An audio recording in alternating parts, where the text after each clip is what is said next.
ब्रह्मसूत्रम ब्रह्मसूत्र ग्रंथ में page number 1052 और 1052 पेज के ऊपर से 2 नंबर की पंक्ति है। तृतीयाध्याये चतुर्थः पादः। ठीक, तो बात यह चल रही है तृतीय अध्याय, और तृतीय अध्याय का आज अंतिम का पाद अर्थात तृतीय अध्याय का चौथा पाद चालू हो रहा है। ठीक है, अब इस पाद में क्या बात बतानी है, तो निर्गुण विद्या के अंतरंग और बहिरंग साधनों का विचार इस पाद में करना है। ठीक, और इस पाद का पहला अधिकरण आ रहा है जिसका नाम है पुरुषार्थाधिकरणम। 1 से लेकर 17 तक सूत्र संख्या इस अधिकरण में है। 17 सूत्र का यह अधिकरण है। ठीक है, तो चलते हैं इस पाद और अधिकरण के बारे में लिख लेते हैं। अधिकरण के 6 अंग वगैरह। तो शीर्षक है तृतीयाध्याये चतुर्थः पादः। तृतीयाध्याये चतुर्थः पादः। फिर नीचे की पंक्ति में लिखेंगे अत्र निर्गुण विद्यायाः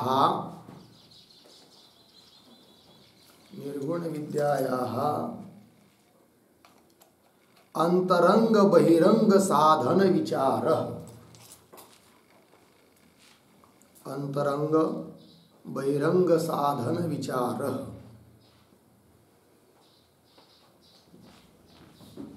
पूर्ण विराम। आगे कौंस में लिखिए इस पाद में निर्गुण विद्या के अंतरंग और बहिरंग साधनों का विचार है।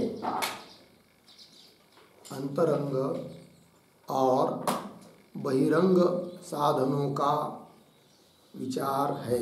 पूर्ण विराम कंस पर। फिर नीचे के पंक्ति में लिखिए पाद संगति। पाद संगति बराबर पूर्व पादेन सह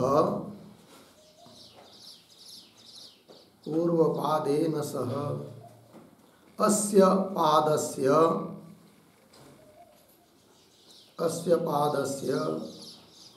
एक विद्या विषयत्व संगति। एक विद्या विषयत्व संगति अस्ति। पूर्ण विराम। तथा ही पूर्व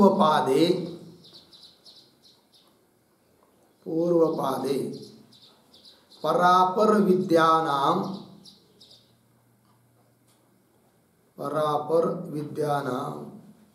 गुणोपसंहारोक्त्या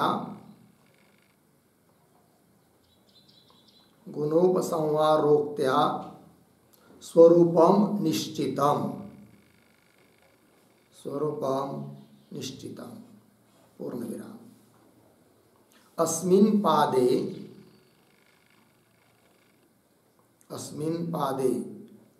तासां कर्मनिरपेक्षाणां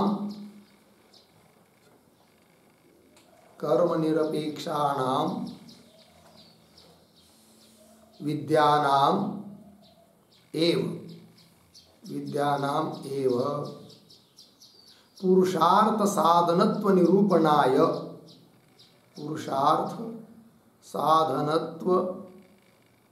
निरूपणाय बहिरंगानि यज्ञादीनि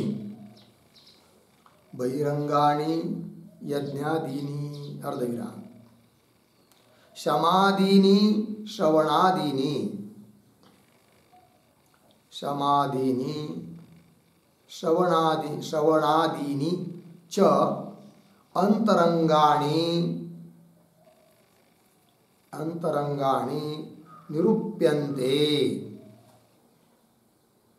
निरूप्यन्ते पूर्ण विराम इति एवं एक विद्या विषयकत्व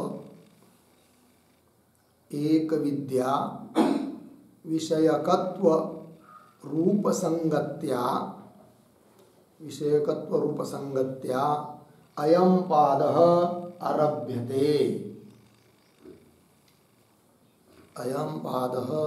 आरभ्यते। ठीक है, देखो भैया, तो तृतीयाध्याय का चतुर्थ पाद है।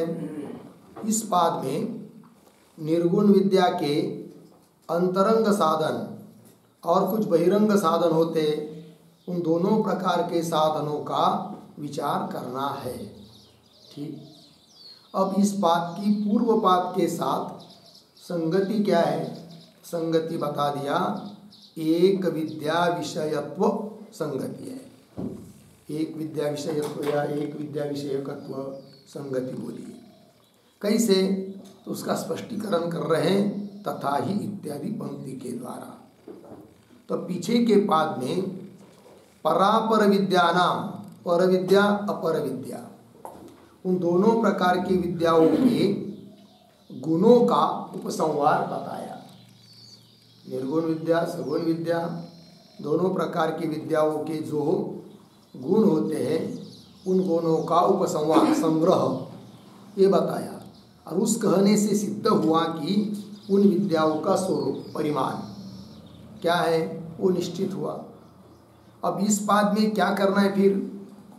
तब कह रहे अस्मिन् पादे तासाम कर्म निरपेक्षाणाम विद्यानाम, ऐसी वो विद्याएं हैं कि जिनके लिए कर्म की अपेक्षा नहीं है। तो कर्म निरपेक्ष उन विद्याओं में पुरुषार्थ साधनत्व निरूपणाय, पुरुषार्थ की स्वतंत्र रूप से वो साधन है विद्याएं।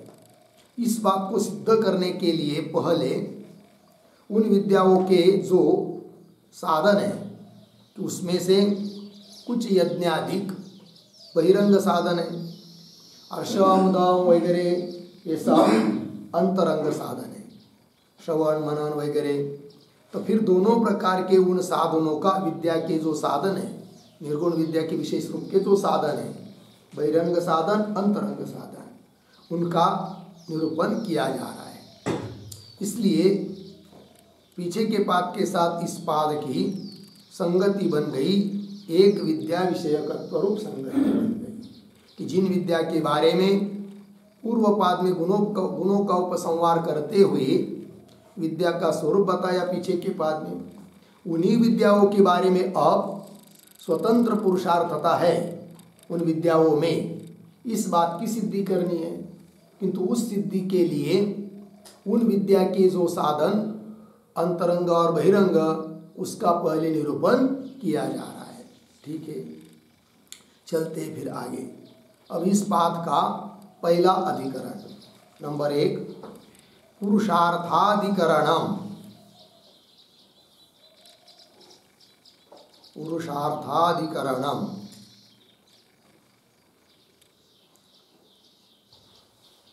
सूत्र संख्या इसमें 1 से 17 तक है। फिर नीचे की पंक्ति में एक वाक्य में लिखिए, कंस में, पुरुषार्थाधिकरणे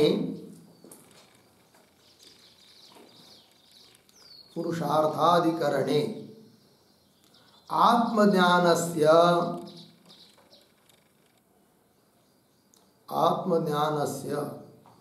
स्वतंत्रता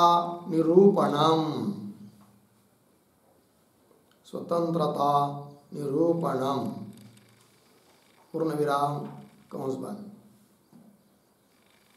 फिर नीचे नंबर 1, संगति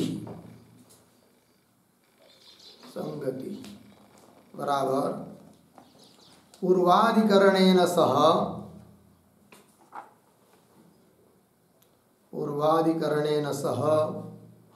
अस्य अधिकरणस्य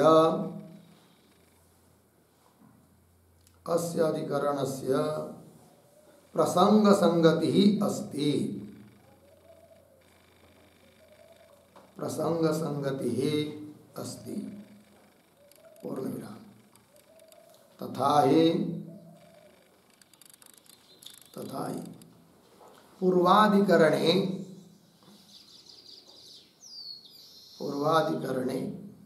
कर्मांगाश्रित विद्यानां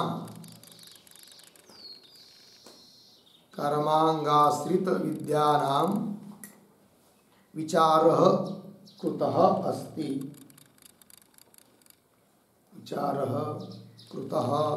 अस्ति, पूर्ण विराम। तत्प्रसंगात्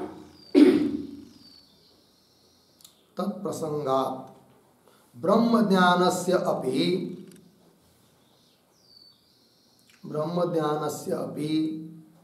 कर्मांगत्वं स्यात्,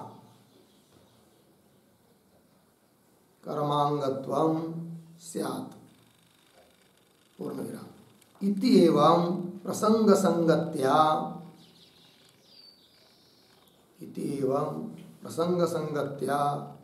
अस्य अधिकरणस्य आरंभः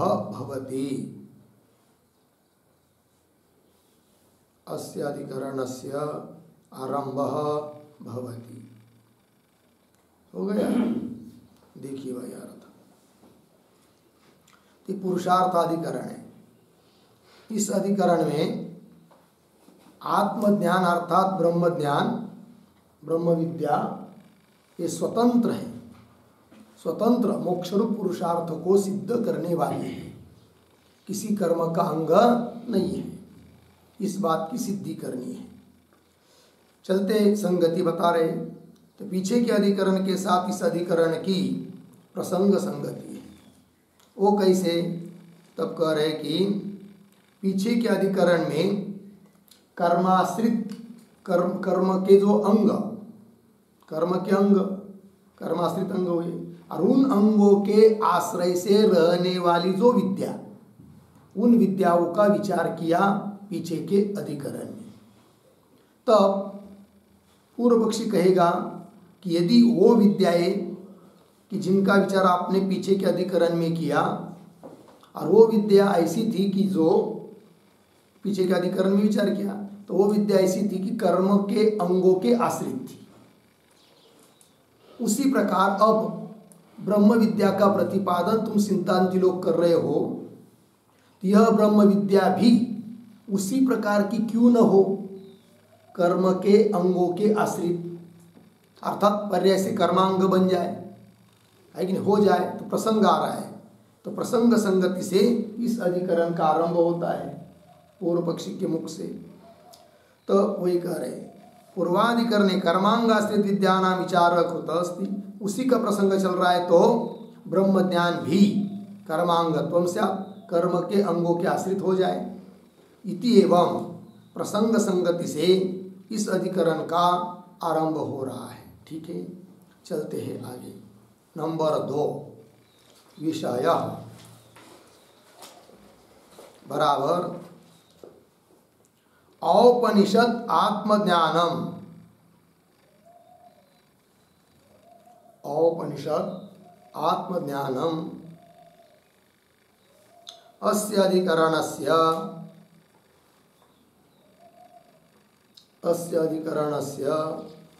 विचार विषयः अस्ति,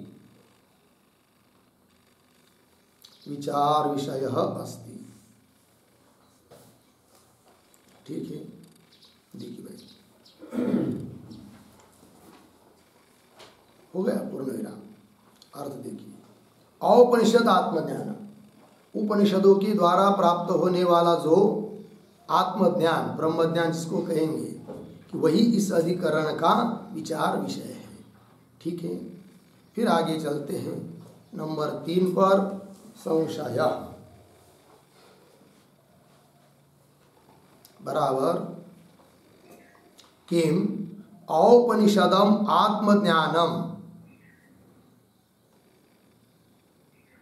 औपनिषदम आत्मज्ञानम कर्तृ द्वारा, कर्तृ द्वारा कर्मानुप्रविश्य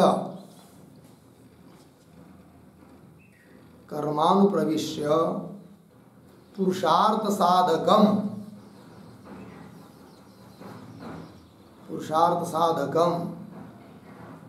स्वतंत्रम एव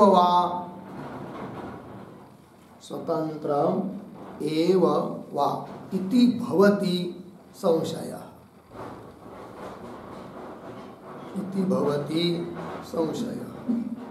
ठीक, देखो भाई किम क्या उपनिषदों से प्राप्त होने वाला यह आत्मज्ञान कर्ता के द्वारा कर्मानुप्रविश्य मतलब कर्म के साथ संबंधित होकर पुरुषार्थ को सिद्ध करने वाला है, कर्म का आश्रय लेकर या स्वतंत्र रूप से यह आत्मज्ञान अर्थात ब्रह्म विद्या पुरुषार्थ की साधक है। दोनों में से कौन बात है? कर्म है तो कर्म के लिए कोई कर्ता चाहिए, कर्ता तो जड़ हो नहीं सकता, चेतन आत्मा ही होगा, और वो आत्मा उसका ही तो यह ज्ञान है आत्मज्ञान। तो आत्मज्ञान कर्ता के द्वारा कर्ता के माध्यम से कर्म का अंग बनकर, कर्म में प्रविष्ट होकर मतलब कर्म का अंग बनकर पुरुषार्थ का साधक है, मोक्ष आदि को देने वाला है। अथवा कर्म का सहाय्य न लेकर स्वतंत्र रूप से पुरुषार्थ को देने वाला है आत्मज्ञान, ये बन गया संशय। फिर आगे चलते हैं, नंबर 4 पूर्व पक्ष बराबर औपनिषदम आत्मज्ञानम, औपनिषदम आत्मज्ञानम कर्मानुप्रविश्य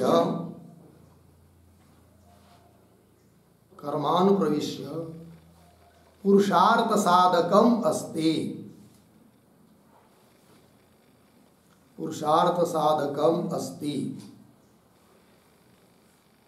इति पूर्व पक्ष।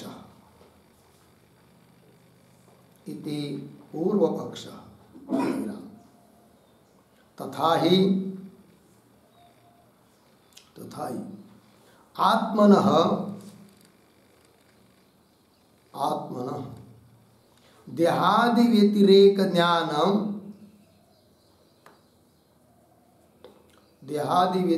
ज्ञानम अंतरेण परलोकगामित्व अनिश्चयात्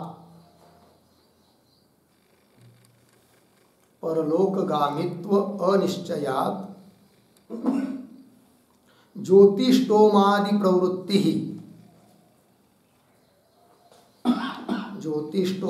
प्रवृत्ति एव न स्यात्। ज्योतिष्टोमादि प्रवृत्ति एव न स्यात् इति क्रतुषु प्रवर्तकत्वेन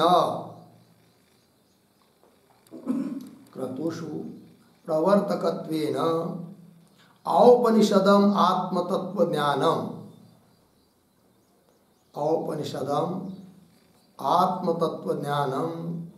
कर्मांगम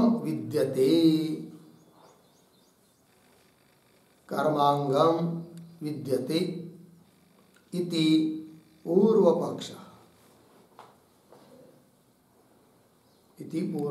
ठीक है, देखो भाई अर्थ।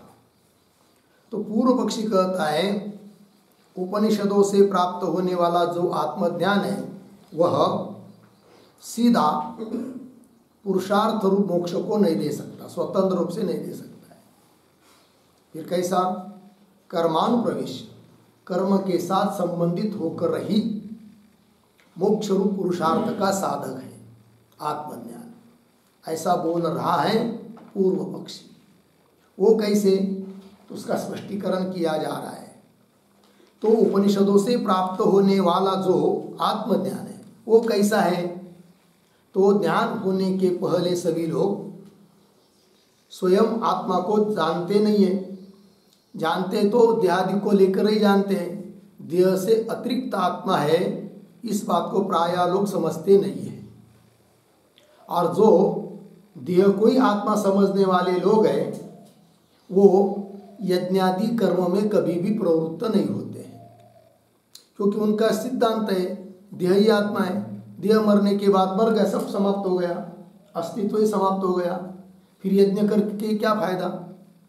यज्ञ वो व्यक्ति कर सकता है जो ये जान रहा है कि आत्मा देह से अतिरिक्त है, क्योंकि वो समझता है कि ये देह अलग चीज़ है और आत्मा करके मैं देह से भिन्न हूँ, और मैं यदि यज्ञादि कर्म करूँगा उससे जो पुण्य उत्पन्न होगा उसके बल पर फिर मैं स्वर्ग आदि में जाऊँगा, वहाँ का फल भोग भोगूंगा।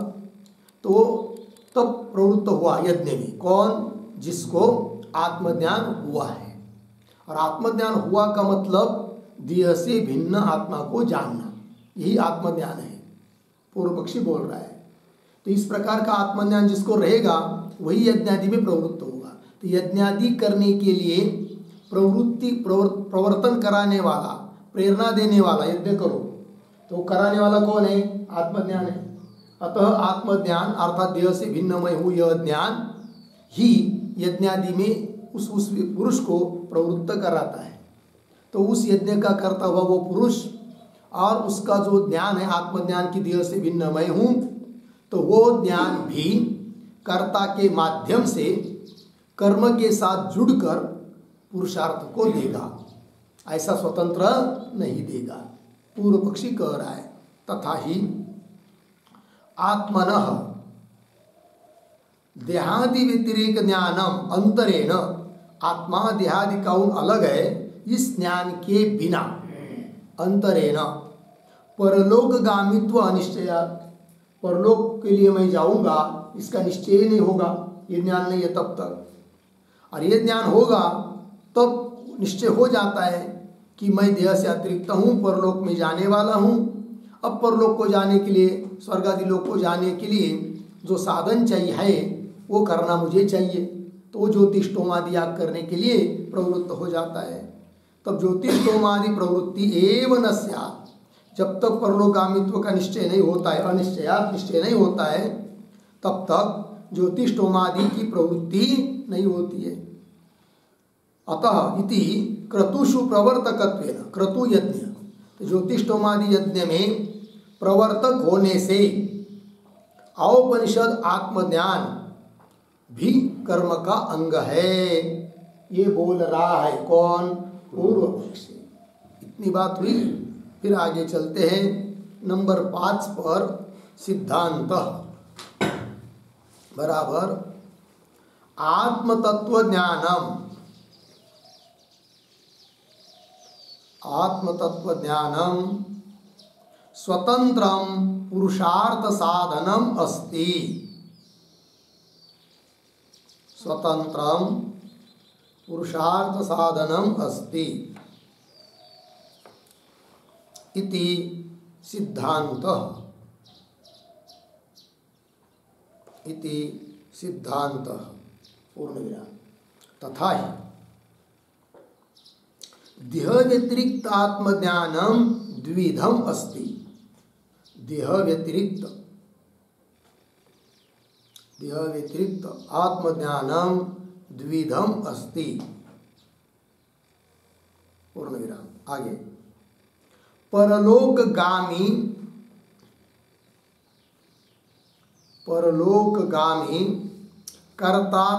कर्तात्म विज्ञानम, कर्तृ आत्म विज्ञानम, संधि करके लिख सकते, कर्तृ आत्म विज्ञानम एकम, एकम, पूर्णविराम। द्वितीयम ब्रह्मात्म तत्व ज्ञानम, ब्रह्मात्म तत्व ज्ञानम च इति, पूर्णविराम। तत्र कर्तृ आत्मज्ञानस्य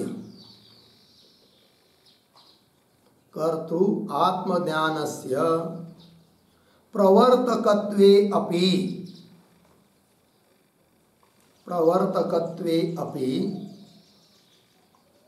न अद्वैत ब्रह्म तत्व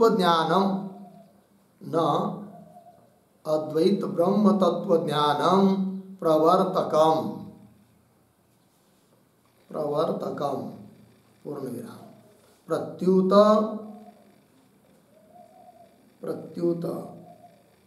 क्रियाकारक फल निषेधेन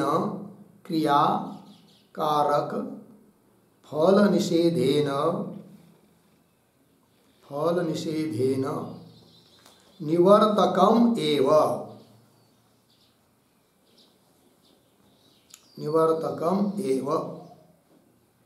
पूर्ण विराम। आगे ननु तत्त्वविदामपि जनकादीनां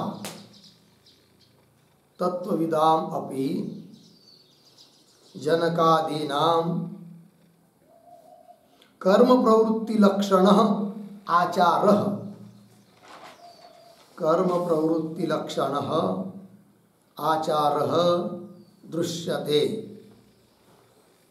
आचारः दृश्यते पूर्ण विराम।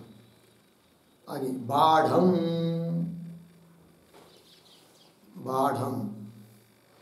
अर्धविराम लोक संग्रहार्थम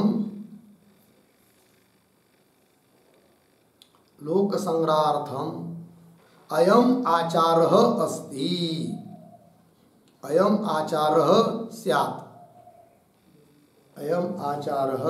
स्यात् पूर्ण विराम। यदि तत्त्वविदाम अपि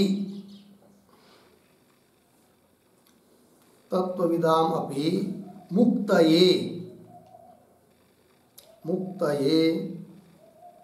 कर्माणि अनुष्ठेयानि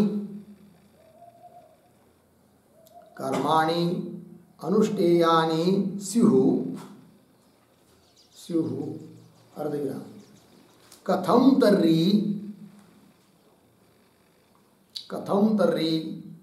प्रजादि वैयर्थ्य श्रुति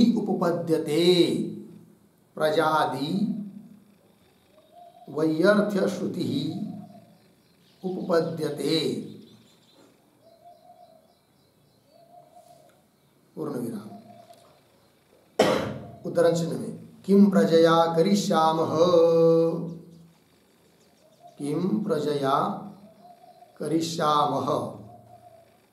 येषां नायमात्मा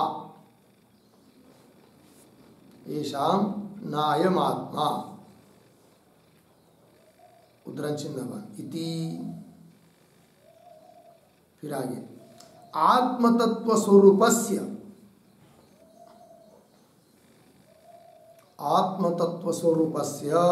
लोकस्य अपरोक्षत्वे सति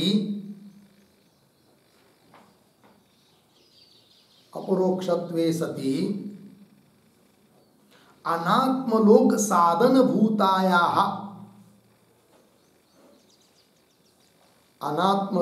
साधनभूतायाः प्रजायाः वैयर्थ्यं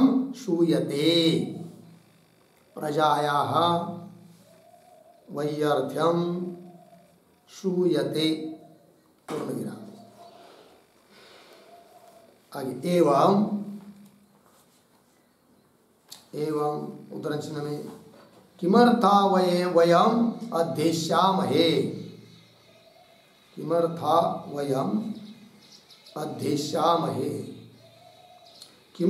वयम यक्षामहे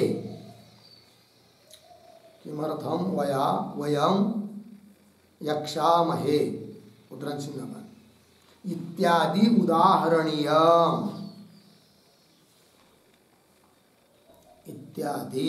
उदाहरणीय पूर्ण विराम। तस्मात् आत्मतत्वज्ञानम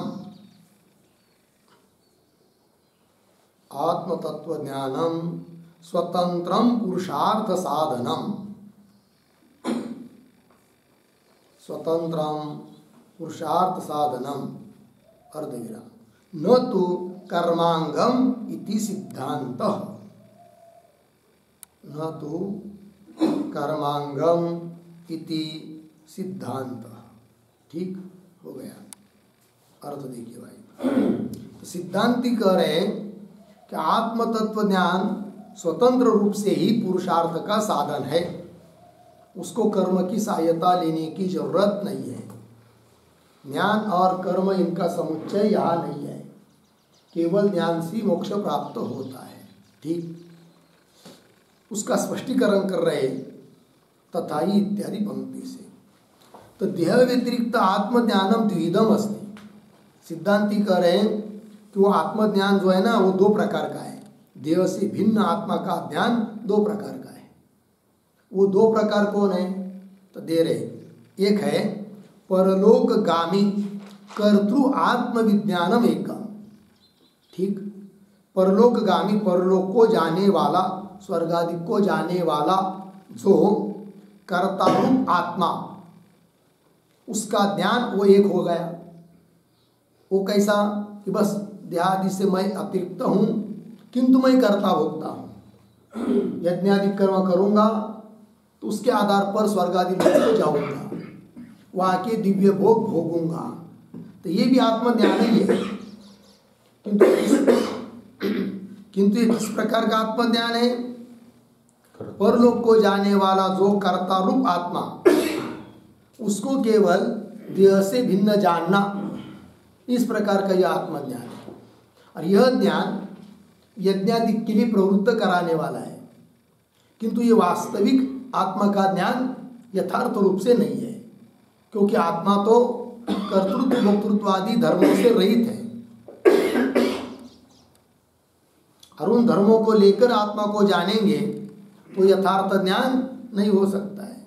वही एक ज्ञान हुआ। दूसरा बता रहे द्वितीयम ब्रह्मात्म तत्व ज्ञानम। ब्रह्म और आत्मा दोनों एक ही है, और ब्रह्म स्वरूप जो मैं आत्मा हूँ वह निर्गुण निराकार हूँ, निस्संग हूँ। मेरे में नहीं तो कोई कर्तृत्व है न भोक्तृत्व है, अखंड एक रस हूँ। इस प्रकार का मैं के रूप में आत्मा को जानना, वो दूसरा हुआ आत्मज्ञान। ठीक है। द्वितीयम ब्रह्मात्म तत्व ज्ञानम च इति। तत्र उन दो ज्ञानों में कर्तृ आत्मज्ञान से प्रवर्तकत्वेपि, कर्ता के रूप में जो आत्मा का ज्ञान है वह यज्ञादि कराने के लिए प्रवृत्त करा रहा है। ठीक है। तो कर्तृ आत्मज्ञान से प्रवर्तकत्वे अपि न अद्वैत ब्रह्म तत्व ज्ञानम प्रवर्तक। किंतु अद्वैत ब्रह्म तत्व का जो यथार्थ रूप से ज्ञान है वह कर्मादि में प्रवृत्त कराने वाला नहीं है, अपितु उल्टा कर्मादि को का बात कराने वाला है। वही करे प्रत्युत उल्टा क्रिया कारक फल निषेधेन निवर्तकम एवं। जो दूसरा ब्रह्म ज्ञान है, ब्रह्मात्मिक ज्ञान है, वह क्रिया कारक फल इन सब का क्या है? निवर्तक है, बात करने वाला है। यज्ञ में प्रवृत्त कराने वाला वो नहीं है।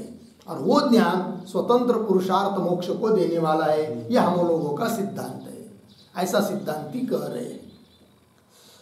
फिर आगे प्रश्न उठाया जा रहा है, ननु इसका मतलब तत्ववेत्ता जो ज्ञानी पुरुष है, ही सिद्धांति तुम्हारे मत से उस प्रकार का जो ज्ञानी है, ब्रह्मात्मिक ज्ञान, तत्वमसि इत्यादि महावाक्य से जिसको ज्ञान हुआ है, वह कोई भी कर्म नहीं करेगा, क्योंकि उसके ज्ञान से कर्मादि का बाद हुआ, यह अर्थ निकल आया। और यदि कर्मादि का बाद उस ज्ञान से होता है तो जीवन मुक्त महात्म्य ज्ञानी लोग भी कर्म करते हुए दिखाई देते बहुत बार। वो कैसे दिखाई देते फिर बताओ तो? ये शंका कर रहा है पूर्व पक्षी। ननु तत्वविदाम अपनी जनकादि नाम, जनक महाराज तत्वज्ञानी होते थे तो भी यज्ञादि कर्म करते थे, राज्य कारभार संभालते थे। वो कैसा करते थे फिर? यदि ज्ञान सबका बात कर देता है तो? तत्वविदाम अपि जनकादि नाम कर्म प्रवृत्ति लक्षण आचार, कर्म में प्रवृत्ति होना स्वरूप जो आचार, वो तो उनमें दिखाई देती है। वो कैसी दिखाई देती है? उत्तर दे रहे सिद्धांती, बाढ़म बराबर है। कुछ तत्वज्ञानियों में प्रवृत्ति, कर्म प्रवृत्ति दिखाई देती है, कर्म में वो प्रवृत्त होते हुए हो रहे हैं ये दिखाई देता है, किंतु वो क्यों कर्म में प्रवृत्त हो रहे हैं उसको तुम समझ लो, ऐसा सिद्धांती बोल रहे हैं पूर्व पक्षी को। बाणम, सही बात है क्या कि लोक संग्रहार्थम अयम आचार से, इस प्रकार के जो जनकादिक तत्वज्ञानियों का जो आचार है, कर्म में प्रवृत्त होना रूप जो आचार है, वह कोई किसी विशिष्ट साध्य सिद्ध करने के लिए नहीं है कि स्वर्ग आदि मिल जाए करके, फिर क्यों कर रहे हैं? लोक संग्रह के लिए, क्योंकि उनका प्रारब्ध वैसा है, क्यों लोक संग्रह के लिए कर रहे हैं।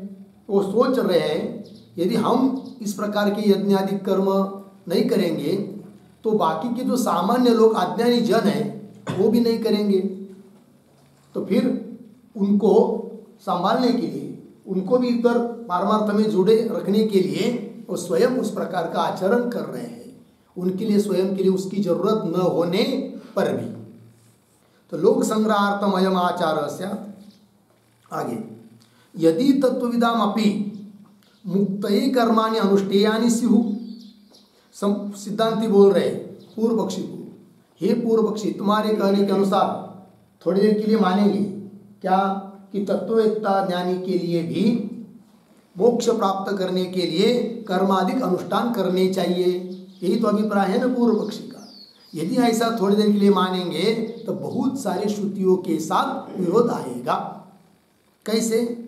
तो वही दे रहा है, कथम तर्री प्रजादि व्यर्थ श्रुति उपपद्यते, तो प्रजादि समस्त को, व्यवहार को व्यर्थ निष्प्रयोजन बताने वाली जो श्रुति है उस श्रुति की संगति नहीं लगेगी यदि ज्ञानी पुरुष को भी मोक्ष के लिए कर्म का अनुष्ठान मानेंगे तो, क्योंकि कर्म का अनुष्ठान करना उसके लिए तो फिर आवश्यक होगा। फिर प्रजाति को व्यर्थता बताने वाली श्रुति की संगति नहीं लगेगी। वो कौन श्रुति है वो भी दे रहे, किम प्रजया करिष्याम येषाम नायम आत्मा नायम लोक, इस प्रजा से हम क्या करेंगे भाई? प्रजा उत्पत्ति से, कर्म से, यज्ञ से क्या करेंगे? कुछ नहीं, या हमको जरूरत नहीं इसकी, क्योंकि इससे कोई आत्मलोक प्राप्त होने वाला नहीं है। अतः व्यर्थता बताई फिर इति। आगे, आत्मतत्व स्वरूप से लोक से अपरोक्षत्वे सति, आत्मतत्व स्वरूप जो लोक है, आत्मज्ञान ही लोक, आत्मा ही लोक, उसका अपरोक्ष होने पर, प्रत्यक्ष होने पर अनात्मलोक साधन भूताया प्रजाया वैयर्थ्यम श्रूयते, अनात्मलोक के साधन जो प्रजादिक है वह सब व्यर्थ है, ऐसा श्रुति बताती है। फिर वो नहीं बताती, यदि उसकी जरूरत रहती तो, ज्ञानी के लिए भी जरूरत रहती तो व्यर्थता क्यों बताती, जबकि व्यर्थता बता रही है। अर्थात ज्ञानी को मोक्ष प्राप्त करने के लिए ज्ञान के अलावा अन्य किसी क्या प्रजा या यज्ञादि उसकी उसको जरूरत नहीं है। एवं इसी प्रकार और श्रुतियां भी है, किमर्थम या किमर्था वयम अध्यक्षामय, क्यों हम अध्ययन करें, किमर्था वयम यक्षामय, क्यों हम यज्ञ याग आदि करें, तत्वज्ञानी बोलता है क्योंकि बाकी सब व्यर्थ है, ज्ञान से मोक्ष होने वाला है ये बात इत्यादि उदाहरणीय। तस्मात् आत्मतत्व ज्ञानम स्वतंत्रम पुरुषार्थ साधनम, कुल मिलाकर सिद्ध होता है कि आत्मतत्व ज्ञान स्वतंत्र रूप से पुरुषार्थ का साधन है। न तो कर्मांगम इति सिद्धांत, किसी कर्म का अंग ज्ञान नहीं है। हो गया, चलते आगे। नंबर 6 प्रयोजनम बराबर पूर्व पक्षे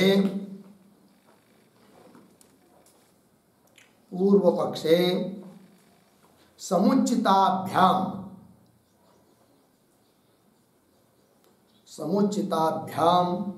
ज्ञान कर्माभ्याम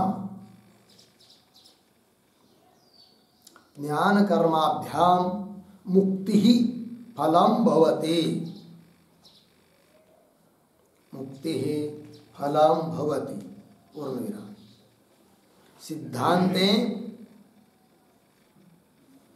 सिद्धांते केवल ज्ञानात् मुक्तिः भवति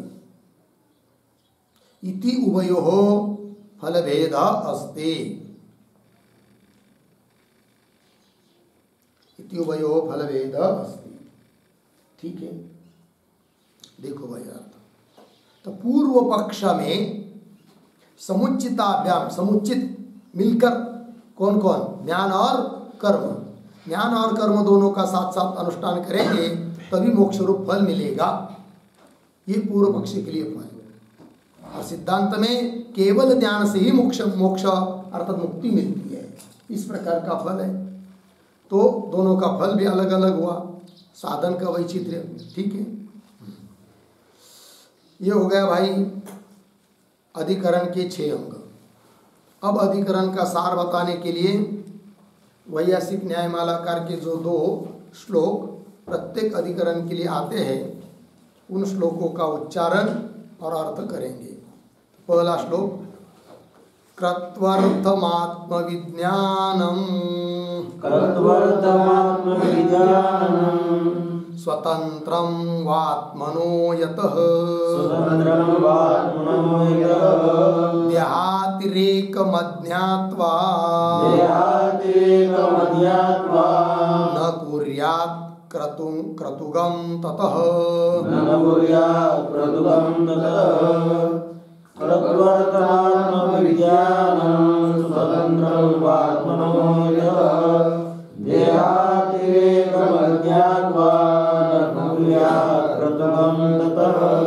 ठीक, पदच्छेद देखिए। कृत्वार्थम आत्मविज्ञान, उसके ऊपर अनुसार बाकी है। आत्मविज्ञानम स्वतंत्रम, इसके ऊपर भी अनुसार स्वतंत्रम वा आत्मनः यतः देहातिरेकम अज्ञात्वा न कुर्यात् क्रतुगम ततः। अब अन्वय, एक शब्द छोड़कर, आत्मविज्ञानम पीछे, कृत्वार्थम आगे, वा पीछे, स्वतंत्रम एक आगे, यतः पीछे, आत्मनः आगे, देहातिरेकम अज्ञात्वा न कुर्यात् अंतिम में, ततः पीछे, क्रतुगम। अर्थ देखिए भाई, तो आत्मविज्ञानम, आत्मा का ज्ञान, कृत्वर्थम वा स्वतंत्र, ये विकल्प हुआ। आत्मज्ञान कृत्वर्थम यज्ञ का अंग है अथवा स्वतंत्र है, पुरुषार्थ को देने वाला, दोनों में से कौन बात है?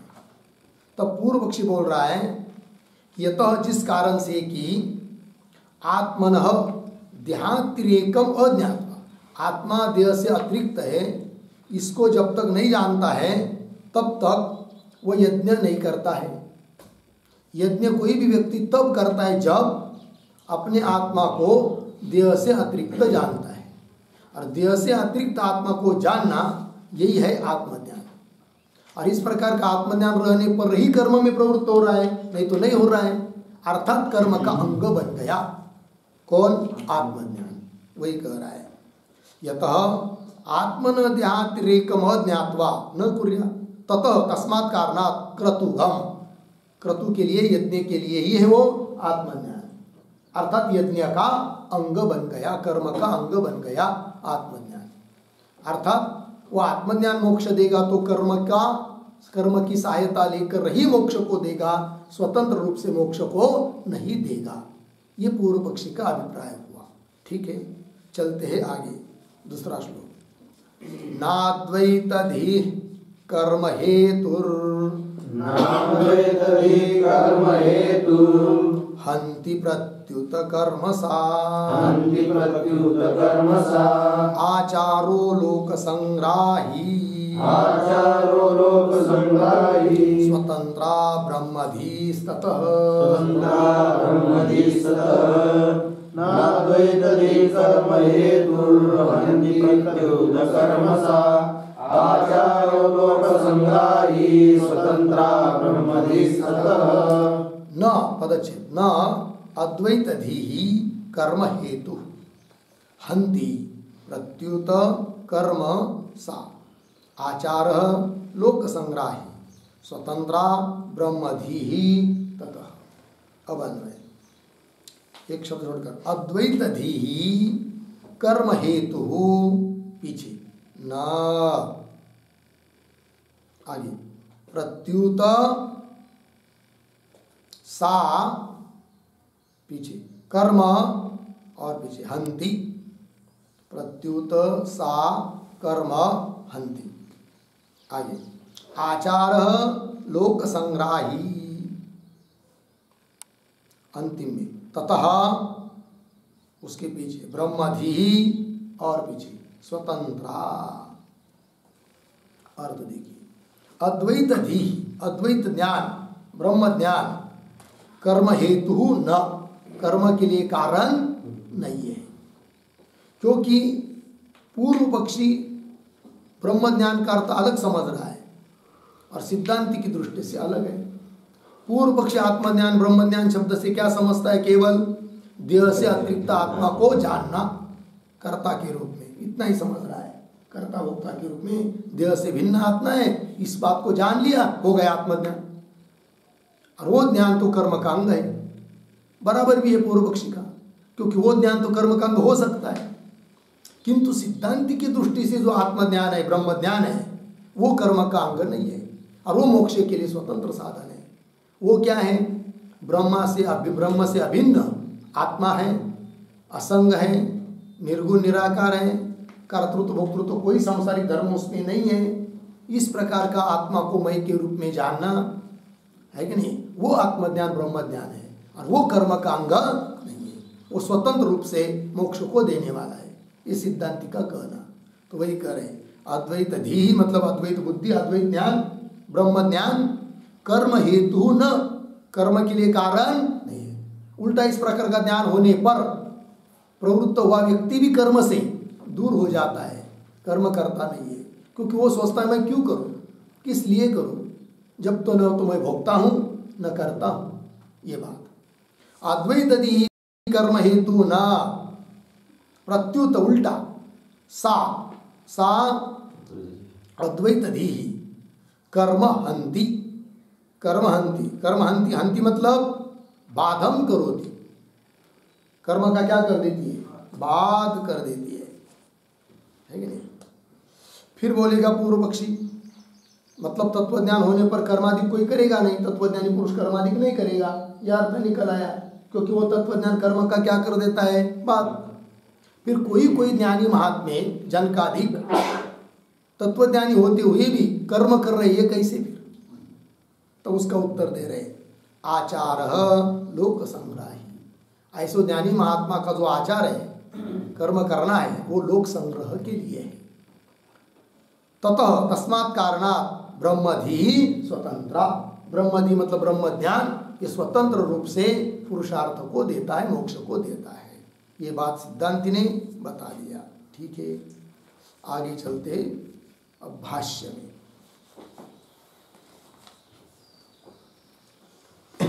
अथ इदानीम औपनिषदम आत्मज्ञानम किम अधिकारी द्वारेण कर्मणि अनुप्रविशति अहोस्वित् स्वतंत्रमेव पुरुषार्थ साधनं भवति इति मीमांसमानः सिद्धांतेन एव तावत् उपक्रमते पुरुषार्थ अतः इति। हो गए जी। ये जो अंतिम के 2-3 शब्द का है मीमांसमान आगे मीमांसमानः, उसके बाद तावत् एक शब्द छोड़कर आगे तावत्, फिर पीछे सिद्धांतेन एव उपक्रमते। ठीक, देखिए भाई अर्थ। और ये जो पंक्ति है ना अथ इत्यादि, उसके पूर्व में एक वाक्य लिखिए तत्वज्ञानम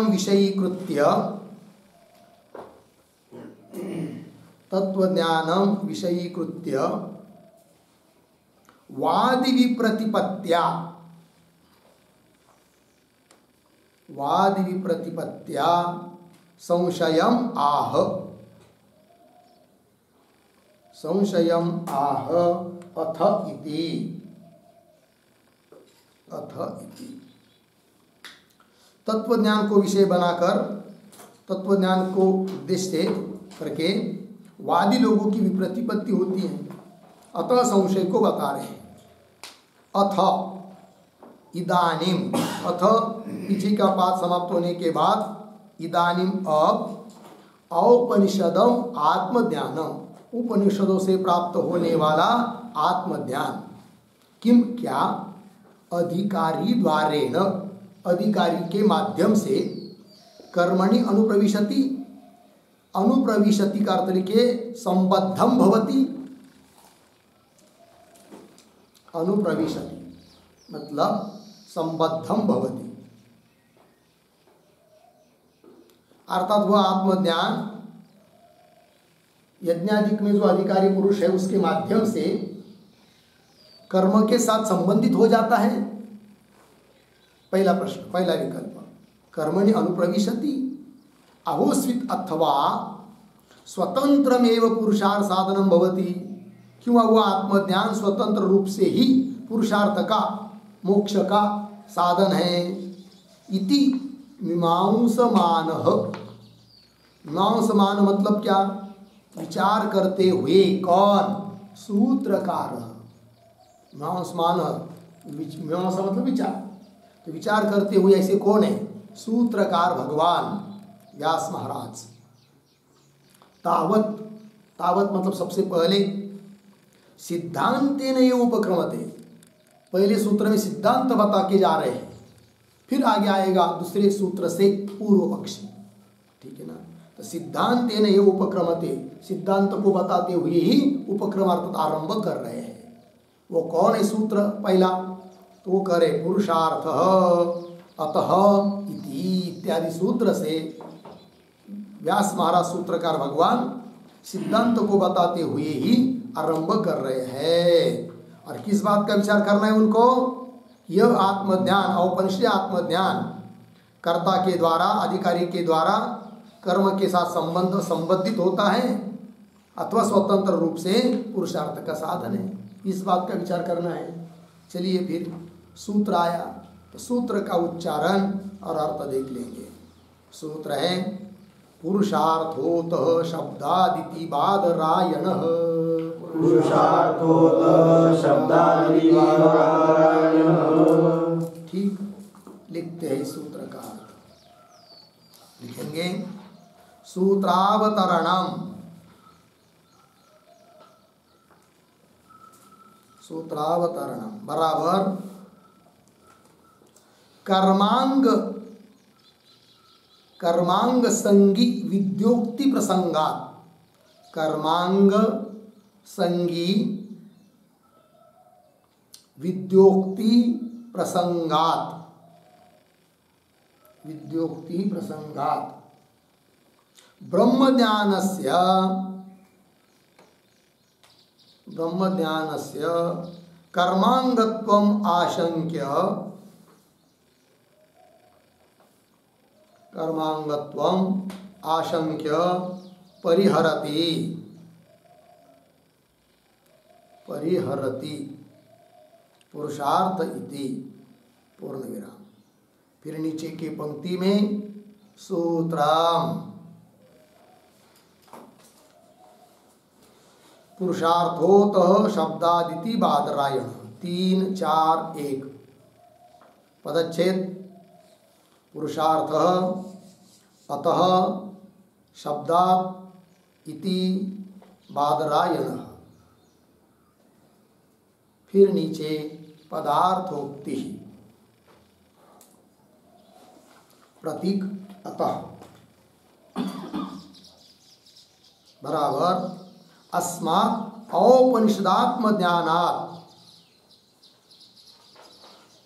औपनिषदात्म ज्ञानात् स्वतंत्रात्, स्वतंत्रात्, फिर आगे प्रतीक पुरुषार्थः, पुरुषार्थः बराबर मोक्षः सिद्ध्यति, मोक्षः सिद्ध्यति पूर्ण विराम प्रतीक इति बराबर अनेन प्रकारेण, अनेन प्रकारेण फिर प्रतीक बादरायण, बादरायण बराबर सूत्रकारः आचार्यः मन्यते, सूत्रकारः आचार्यः मन्यते। फिर आगे कंस में कुतः प्रश्न चिन्ह आगे की तरफ बांध देकर कंस बंद। फिर आगे प्रतीक शब्दात, शब्दात बराबर श्रुतेः, श्रुतेः पूर्ण विराम तथा ही उद्धरण चिन्ह में तरति शोकम आत्मविद, तरति शोकम आत्मविद उद्धरण चिन्ह बंद अर्धविराम। दूसरे उद्धरण चिन्ह में ब्रह्मविद आपनोति परम, ब्रह्मविद आपनोति परम उद्धरण चिन्ह बंद। इति इत्यादि, इत्यादि केवलात्म ज्ञानस्य, इत्यादि केवलात्म ज्ञानस्य मोक्ष हेतुत्व बोधक शब्दात्, मोक्ष हेतुत्व बोधक शब्दात् इत्यर्थः, मोक्ष हेतुत्व बोधक शब्दात् इत्यर्थः हो गया। अर्थ देखिए भाई, तो सूत्रावतरण में लिख रहे हैं क्या, कर्मांग संगी विद्या, कर्मांग के, कर्म के अंग के आश्रय से रहने वाली विद्या जो कि पीछे के अधिकरण में बताई थी, उस विद्या के प्रसंग से ब्रह्म ज्ञान से कर्मांगत्व, ब्रह्म ज्ञान भी कर्म का अंग हो जाए इति आशंक्य, ऐसी कोई शंका करता है उसका परिहार कर रहे हैं। सूत्र आया फिर पुरुषार्थोत शब्दादिति बादरायण, पदार्थोक्ति में लिख रहे हैं अतः मतलब अस्मात् औपनिषदात्म ज्ञानात्, इस औपनिषदी आत्मज्ञान से स्वतंत्रात् पुरुषार्थ, स्वतंत्र रूप से पुरुषार्थ अर्थात मोक्ष प्राप्त होता है, अर्थात यह आत्मज्ञान कर्म का अंग नहीं है। इति अनेन प्रकारेण, इस प्रकार से बादरायण अर्थात सूत्रकार भगवान व्यास जी महाराज ऐसा मानते हैं। बोलेंगे कुतः, क्यों, तो बोल रहे उत्तर दे रहे हेतु शब्दात अर्थात श्रुते, श्रुति प्रमाण से। श्रुति क्या कहती है, तरति शोकम आत्मविद, आत्मविद शोकम तरति, आत्मविदता शोक को पार हो जाता है, ज्ञान से ही शोक की निवृत्ति बताई। और ब्रह्मविद आपनोति परम, ब्रह्मविदता परम पद को प्राप्त हो जाता है इत्यादि। केवल आत्मज्ञान से मोक्ष हेतुत्व बोधक शब्द, केवल आत्मज्ञान से ही मोक्ष प्राप्त होता है, मोक्ष के लिए कारण केवल आत्मज्ञान है, ऐसी बताने वाली श्रुति होने के कारण आचार्य भगवान बादरायण जी महाराज केवल ज्ञान से ही स्वतंत्र रूप से मोक्ष मानते हैं, कर्म का अंग ज्ञान नहीं है। ये बात हो गई। चलिए आगे।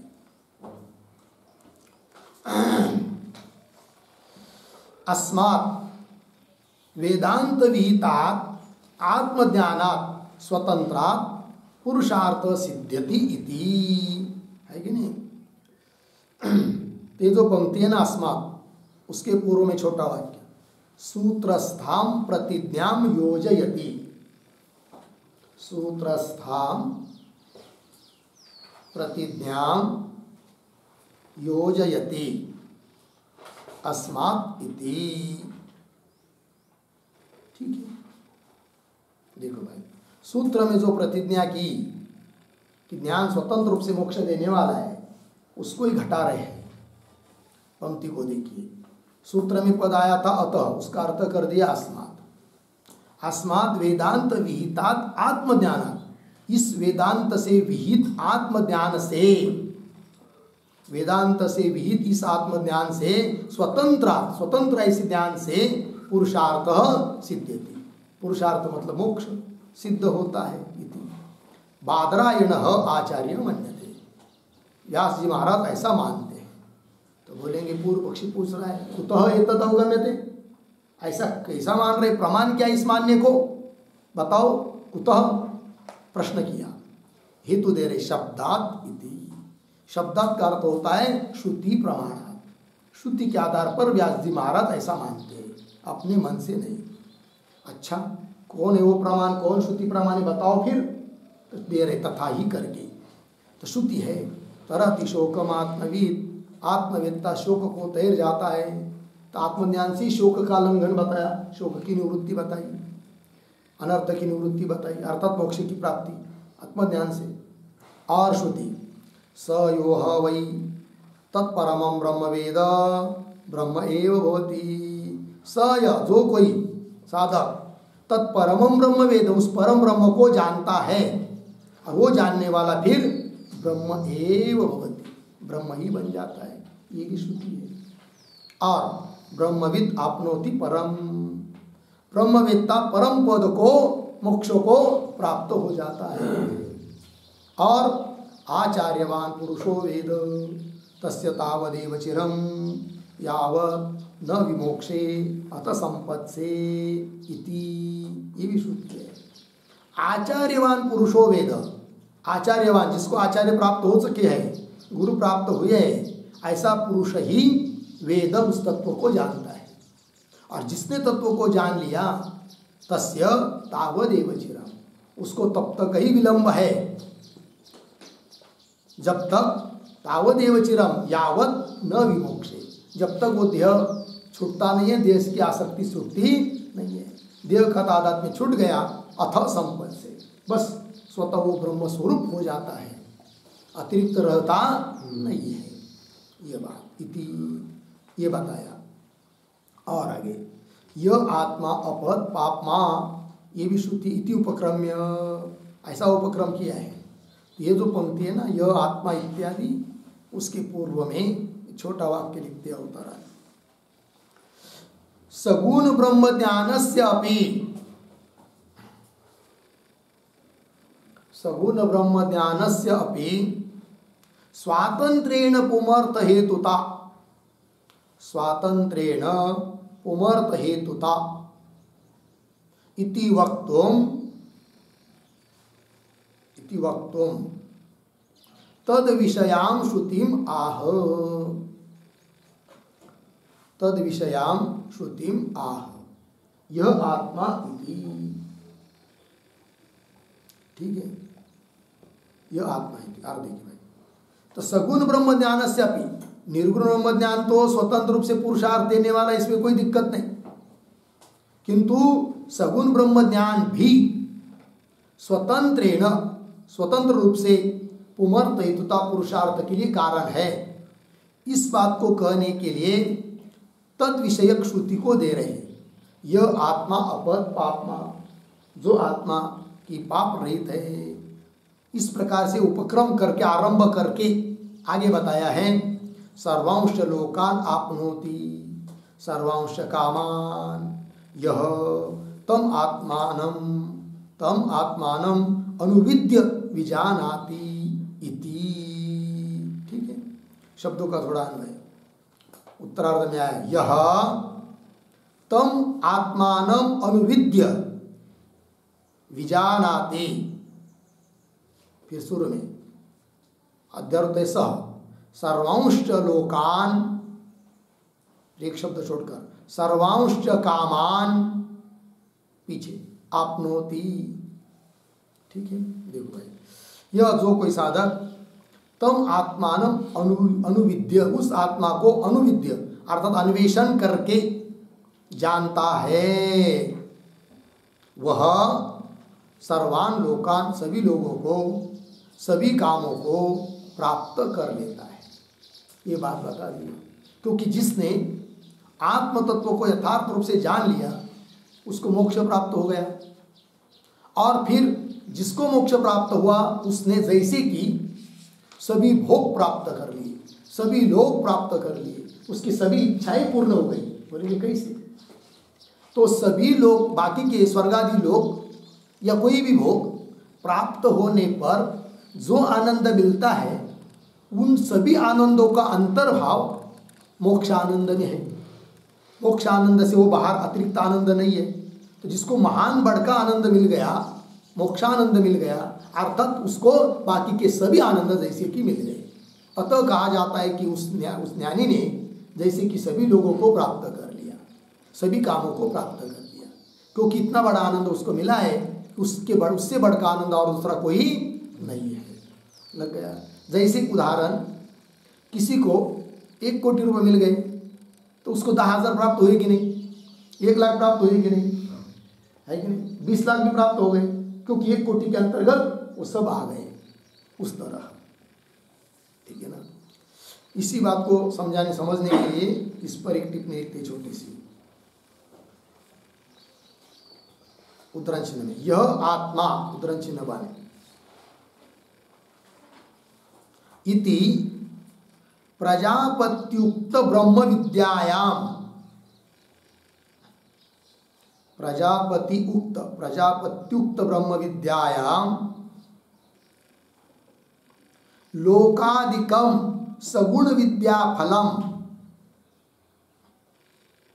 लोकादिकम सगुण विद्या फलम मोक्षानंदे, मोक्षानंदे अंतर्भावाभिप्रायेण, अंतर्भावाभिप्रायेण उक्तम इति मंतव्यम, उक्तम इति मंतव्यम। हो गया? देखो भैया, तो यह आत्मा अभी जो बताया है वहां से सब यहाँ तक विजानाती है सब पूरा। तो प्रजापति के द्वारा उक्त जो ब्रह्म विद्या है, उस ब्रह्म विद्या में लोकाधिक स्वर्गादि लोक आदि जो सगुण विद्या का फल है वो सब फल मोक्षानंदे अंतर्भूत हो जाता है। इस अभिप्राय से ये सब बताया है कि जैसे कि उसने सभी लोगों को प्राप्त कर लिया, सभी कामों उसके पूर्ण हुए। चलिए आइए, आत्मा वा अरे द्रष्टव्य इति उपक्रम्य। अब ये जो चालू हुआ पंक्ति आत्मा वा, आत्मा के पहले एक शब्द, एक वाक्य लिखिए, निर्गुण विद्या विषयम, निर्गुण विद्या विषयम वाक्यांतरम आह, वाक्यांतरम आह आत्मा इति। ठीक है? निर्गुण विद्या विषय पुनः अब अन्य वाक्य बता रहे हैं, जैसे शुरू में बताए थे तरति शोकम आत्मविद इत्यादि। तो निर्गुण विद्या विषयक अन्य वाक्यों को दे रहे अभी। आत्मा वारे द्रष्टव्य इति उपक्रम, ऐसा उपक्रम किया है। अरे मैत्रेयी, आत्मा का साक्षात्कार कर लेना चाहिए, ऐसा आरंभ किया।